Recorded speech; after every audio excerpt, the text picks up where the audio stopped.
ഇതാണ് എൻ്റെ +2 mark list. Full A+ ഉണ്ടായിരുന്നു, ഫുൾ മാർക്കും ഉണ്ടായിരുന്നു. പക്ഷെ പണ്ടത്തെ പഠിപ്പി പെട്ടെന്ന് ഒരു ദിവസം ഒരു യൂട്യൂബറായിട്ട് മാറി. ഫൈനലി അന്ന് ഞാൻ തുടങ്ങിയ ചാനൽ ഇന്ന് 1 മില്യൺ സബ്സ്ക്രൈബേഴ്സുമായി. പക്ഷെ എനിക്ക് കുറച്ച് അഹങ്കാരം കൂടിയോ എന്നൊരു സംശയം, ഞാൻ കുറെ പേരെ വെറുപ്പിച്ചോ എന്നൊരു സംശയം. എല്ലാം ഞാൻ പറയാം. പക്ഷെ അതിനു മുന്നേ ലെറ്റ്സ് റോൾ ബാക്ക് ടു 2020. കോളേജിലെ പഠിത്തമൊക്കെ കഴിഞ്ഞിട്ട് കൂടെയുള്ള എല്ലാവരും ജോലിയൊക്കെ കിട്ടി സെറ്റായി.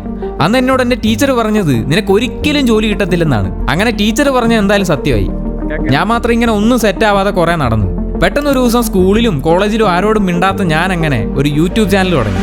2 വർഷം നോക്കിയിട്ടും ഒരനക്കവും ഉണ്ടായില്ല. അങ്ങനെ ഒന്നുമില്ലാത്ത കാലത്ത് എന്നെ സപ്പോർട്ട് ചെയ്ത കുറച്ച് പേരുണ്ട്. വെറും 200 സബ്സ്ക്രൈബേഴ്സ് ഉണ്ടായിരുന്നപ്പം എൻ്റെ സ്വന്തം ചേട്ടൻ മേടിച്ചു തന്ന ക്യാമറയാണിത്. ജോലി ഇല്ലാത്തതുകൊണ്ട് സാലറി ഇല്ലായിരുന്നു. അതുകൊണ്ട് അന്ന് സപ്പോർട്ട് ചെയ്തത് എൻ്റെ സ്വന്തം അച്ഛനാണ്. ഇവിടം വരെയൊക്കെ എത്താൻ വേണ്ടിയിട്ട് പുള്ളിക്കാരൻ കുറെ കഷ്ടപ്പെട്ടിട്ടുണ്ട്. അങ്ങനെ ആ ഒറ്റ ധൈര്യത്തിൽ ഞാൻ കുറെ വീഡിയോയും ചെയ്തു. ഫൈനലി പയ്യെ നമ്മൾ 1 മില്യൺ സബ്സ്ക്രൈബേഴ്സിലോട്ട് എത്തി. ഇങ്ങനെ തോളി കഴിയുടെ മടിയൊക്കെ ഉണ്ടെങ്കിലും ഞാൻ ചുമ്മാ അങ്ങ് ചെയ്തു. പക്ഷെ ആ സമയത്ത് എനിക്ക് കുറച്ച് അഹങ്കാരം കൂടിപ്പോയി.